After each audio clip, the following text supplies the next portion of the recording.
Semua dosa kalau sudah kita bertobat itu Allah sudah tidak tinggalkan bekas. Itu kalau kita bertobat. Tapi khusus dosa zina, kalau sampai kamu punya anak dari zinamu, walaupun kamu bertobat, itu impactnya, itu pengaruhnya, bekasnya itu masih ada. Ada bapak-bapak bisa kemudian zina, pulang ke rumahnya ketemu istrinya bisa senyum, ketemu anak perempuannya. Loh, terus di mana ini pikirannya ini? Karena kemudian air yang paling najis sudah dia tumpahkan kepada rahimnya seorang wanita, padahal dia punya seorang istri dan punya anak perempuan. Dan hari ini Pak, zina itu bukan di balik pintu, di depan pintu, di pinggir tol, coba, di semak-semak tebu Pak, coba itu. Perempuannya itu Masya Allah itu gimana itu di semak tebu itu, kayak gak punya harga aja. Hanya kerja dari jam 7 pagi sampai jam 5 sore, pulang sampai rumah jam 7, pulang jam 7 sampai rumah jam 9. Kadang-kadang saking capeknya kita nggak sempat makan malam Pak. Lu anak kita dibawa orang, dipetik dengan cara yang haram, dizinai, setelah itu dikembalikan kepada kita. Lu apa nggak remuk itu hatinya orang tua kayak gitu tuh?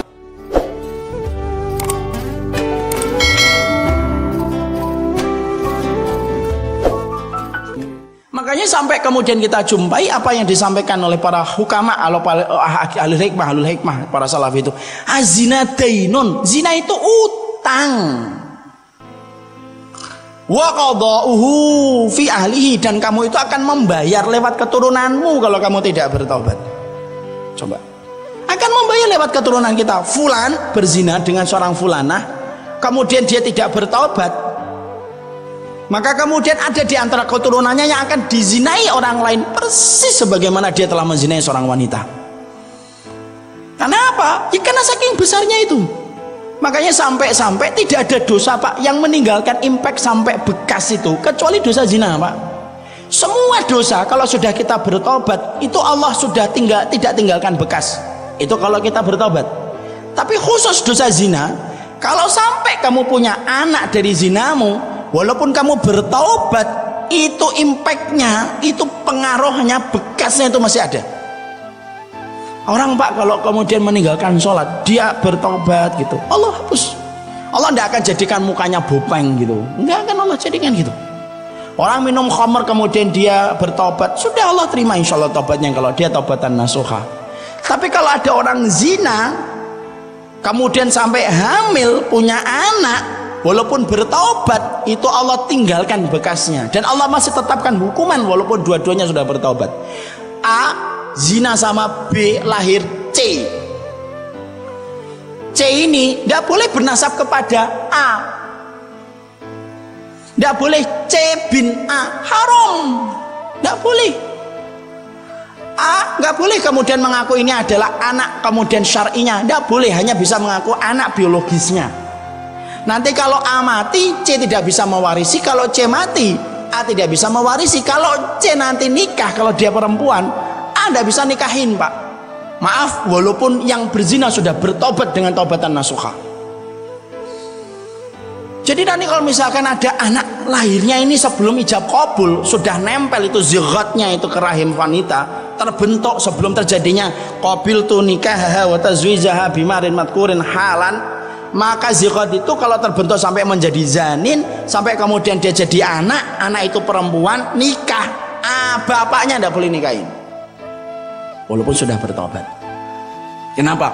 Allah masih berikan sanksinya itu untuk mikir setiap orang itu sebelum dia melakukan zina. Makanya kemudian akhirnya apa? Itu saking besarnya. Makanya saya pernah nyampaikan materi kayak gini. Ada seorang bapak-bapak habis kajian yang insya Allah beliau, semoga Allah terima tobatnya, karena nampak beliau itu betul-betul berubah. Tiba-tiba ngambilin saya, nangis. Saya udah deg-degan, ini jangan-jangan berkaitan tentang tema ini. Lu betul Pak, nangis. Dia berkata, saya punya anak perempuan Ustaz, sekarang kelas 3 SMP, perempuan. Saya dulu dapatnya kemudian dari perzinahan. Nanti kalau anak perempuan saya mau nikah, emang nggak boleh saya nikahin Ustaz? Nggak boleh Pak. Saya sudah bertaubat Ustaz, insya Allah taubatnya Bapak diterima oleh Allah kalau taubatan nasuha. Tapi hukumnya tidak bisa dirubah. Jadi nanti kalau C ini kemudian pengen nikah, terus sama siapa? Sama wali hakim, Pak. Lah saya dianggapnya apa? Bapak cuma dianggap menjadi bapak biologisnya tok. Anak nasabnya kepada tempat tidur, Pak. Makanya disebut dalam bahasa fikih waladun lil firash. Apa itu waladun lil firash? Anak yang kemudian dinisbatkan ke tempat tidur, tempat terjadinya perzinahan sampai terbentuknya dia. Anaknya tidak salah, kita tidak boleh mengatakan anak haram, anak jadah, tidak boleh. Anaknya tidak salah, ini orang tuanya, Pak. Saking kemudian besarnya masalah perzinahan itu, makanya sampai kemudian kita dapati orang kalau sampai berzina itu, pertama orang kok sampai booking perempuan sampai berzina itu saya tidak bisa bayangkan itu. Ada bapak-bapak bisa kemudian zina, pulang ke rumahnya ketemu istrinya bisa senyum, ketemu anak perempuannya. Loh, terus di mana ini pikirannya ini? Karena kemudian air yang paling najis sudah dia tumpahkan kepada rahimnya seorang wanita, padahal dia punya seorang istri dan punya anak perempuan. Karena kita hari ini hidup pada zaman ketika zina itu menjadi perkara yang biasa, dianggapnya dosa kecil. Bahkan sampai Nabi mengatakan hatta lostostumuhu fit tariqi la fa'altumuh. Lu sampai nanti satu keadaan orang itu saking banyaknya orang berzina, orang kafir itu nyontohkan berzina di pinggir jalan. Setiap orang nanti akan nyontoh bagaimana itu cara berzina di pinggir jalan. Masya Allah. Dan hari ini Pak, zina itu bukan di balik pintu, di depan pintu, di pinggir tol. Coba di semak-semak tebu, Pak. Coba itu perempuannya itu Masya Allah, itu gimana itu di semak tebu itu, kayak tidak punya harga aja. Dan itu dilakukan di banyak tempat. Makanya saya pernah ada itu salah satu dari jamaah saya itu yang beliau itu tobat gitu, hijrah, keluar dari satu pekerjaan. Saya nanya, kenapa antum keluar, akhi? Saya itu kerja ini. Loh, antum kan kerjanya itu kantornya itu memang tidak ada masalah, Pak, tapi saya itu baru kaget. Dia itu mengatakan saya itu ngatur gratifikasi, Ustaz. Gratifikasi sekarang itu bukan uang, perempuan. Coba, saya itu yang ngatur gitu. Kalau ada proyek itu supaya goal itu gimana, saya ngatur perempuannya, saya bookingin. Kalau cocok nanti kemudian dipakai lagi, Masya Allah itu.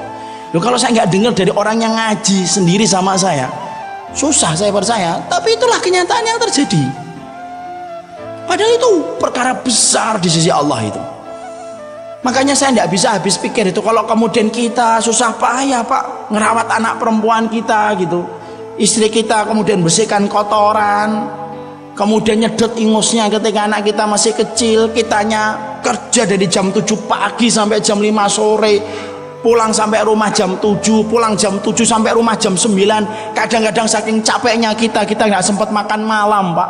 Lu, anak kita dibawa orang, dipetik dengan cara yang haram, dizinai, setelah itu dikembalikan kepada kita. Lu, apa nggak remuk itu hatinya orang tua kayak gitu tuh? Karena ini nggak masalah kecil, ini masalah gede banget, masalah perzinahan itu. Dan kita hidup pada zaman ketika orang itu menganggap zina itu biasa, tidak pernah biasa, yang namanya zina itu tidak pernah biasa. Dan ini yang menjadikan akhirnya kita, kenapa kita selaku orang tua itu kalau punya anak perempuan harus digenggam kuat-kuat. Kita harus betul-betul berprofesi, kita harus punya sifat sebagaimana singa itu. Karena kalau kita nggak kayak singa kalau punya anak perempuan zaman hari ini, digondol, Pak, satu-satu ini. Kalau kemudian kita kayak kucing gitu, kemudian membiarkan anak perempuan kita pergi sama orang itu, kemudian kita anggap insya Allah tidak apa-apa. Lu kok yakin gitu loh? Emang anak kita kayak Nabi Yusuf? Tidak ada, Pak, laki-laki kalau sama perempuan tuh kecuali tumbuh 2 tanduknya di sini. Apalagi ngomong nanti sebelum jam 9 pulang ya. Emang kita kira setan tidur gitu sebelum jam 9 gitu? Sampai kemudian kita membiarkan anak kita jalan gitu, padahal ini urusan besar.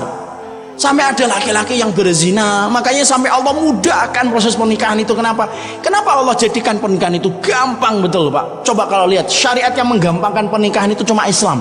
Coba bandingkan dengan Hindu, bandingkan dengan Kristen, bandingkan dengan agama-agama yang batil selain Islam. Semuanya ribet, Pak. Tapi yang paling gampang urusan pernikahan itu adalah Islam. Kenapa sampai Allah gampangkan urusan pernikahan? Cuma wali ridhonya, wali Kalau tidak bisa datang, ridhonya saja diwakilkan kepada orang yang diwakili oleh dia. 2 orang saksi, maharnya makan batagor juga boleh kalau istrinya ridho perempuannya. Lalu kemudian cuma ijab kabul, saya terima nikahnya dan mas kawinnya, itu pun tidak sampai 1 menit ngucapin Pak. Kecuali kemudian ijab kabulnya baca surat Al-Baqarah gitu ya, panjang itu 3 jam dan halal-halal gitu. Ini ijab kabulnya pun dibuat ringan oleh Allah. Kalau bahasa Arabnya itu lebih pendek lagi. Qabiltu nikaha wa tazwijaha bimahrin madkurin halan. Pak, semenit aja tidak ada itu mungkin. Kenapa Allah buat seringan itu dalam pernikahan? Supaya orang itu betul-betul terjaga dari perzinahan itu. Makanya inilah yang menjadikan kita harus mengerti. Jangan dianggap zina itu ringan Pak. Hari ini narasi itu kemudian sudah mengkondisikan kita untuk memaklumi zina. Itu narasi yang dibangun sama orang kafir itu gitu. Alah, biasa anak muda. Lu sampai maaf ya, saya bapak udah ngerti tuh. Data BKKBN, kondom itu penjualannya meningkat kalau menjelang tanggal 14. Kita itu masih santai aja, menganggap lah enggak apa-apa. Sampai kemudian kondom dijual di itu toserba di pinggir jalan. Kita beli permen di sampingnya kondom Pak, coba. Dan kita disuruh memaklumi karena narasi yang dibuat sama orang kafir. Lu saya itu pernah mau bertengkar itu ketika sama beli di sebuah warung pinggir jalan, di toko pinggir jalan itu. Ini kondom kalau beli itu pakai apa syaratnya Mas? Nggak ada syarat. Lah terus kalau dibeli sama orang yang belum nikah terus gimana coba? Ya saya kan nggak tahu Pak, saya pegawai. Ya benar saya pegawai, yang ngomong antum manajer siapa?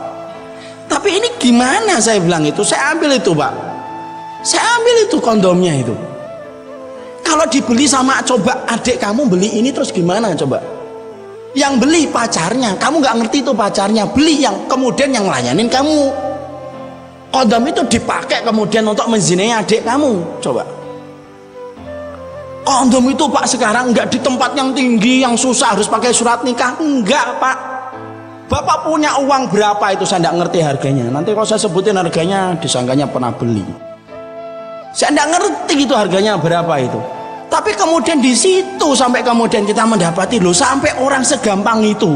Dan kita mendapati data BKKBN resmi mengatakan setiap kemudian menjelang tanggal 14 itu penjualan kondom itu meningkat gitu. Loh kita ini disuruh maklumin gara-gara narasi yang dibangun sama orang kafir. Udah ndak apa-apa zina itu. Film mengarahkan supaya orang itu punya kemudian bisa berzina. Apa nggak remuk Pak kalau kita gitu Pak? Nah kalau kita kayak gitu membiarkan anak kita ketemu sama orang berzina punya keturunan, ketemu sama anak kita Pak, ya kalau anak kita kuat bisa mempengaruhi dia lah. Kalau anak kita dipengaruhi terus gimana? Karena urusan zina itu tidak pernah sepele di hadapan Allah. Dan salah satu perilaku tentang perzinahan itu, salah satu perilaku yang sampai dikecam oleh semua agama, sampai Taurat saja Yahudi itu kecam perzinahan. Kenapa? Secara fitrah itu zina itu merusak semua. Makanya sampai ada seorang laki-laki ngomong sama Rasulullah Muhammad, ya Muhammad, saya ingin masuk Islam, tapi izinkan saya satu, izinkan saya berzina. Kalau saya boleh berzina, saya akan masuk Islam. Perhatikan jawaban Nabi. Nabi itu jawab dengan lembut, tapi nusuk langsung ke dalam. Nabi kemudian berkata, kamu punya adik perempuan nggak? Punya. Punya putri, punya anak perempuan? Punya. Gimana kalau mereka dizinai sama orang? Oh, saya penggal kepalanya wahai Muhammad.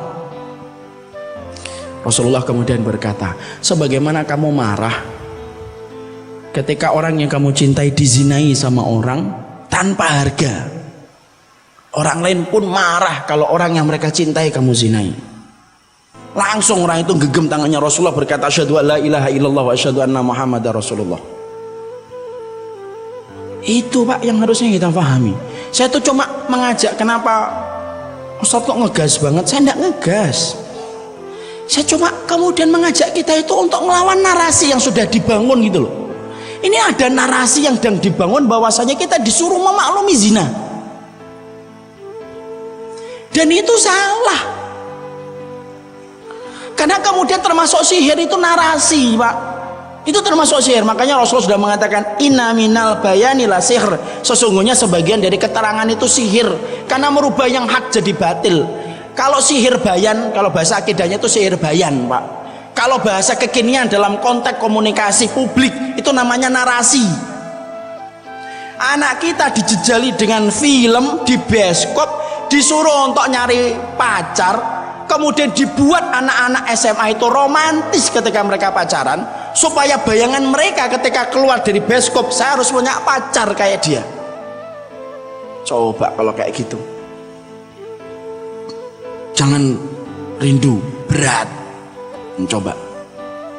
Kemudian anak kita, kalau bapak yang sudah ngaji mungkin nggak kena, tapi kalau kemudian kita, terus gimana kalau anak kita yang nggak ngerti ilmunya, pulang-pulang dia harus punya bayangan, saya harus punya laki-laki kayak gitu, nggak rusak Pak anak kita nanti.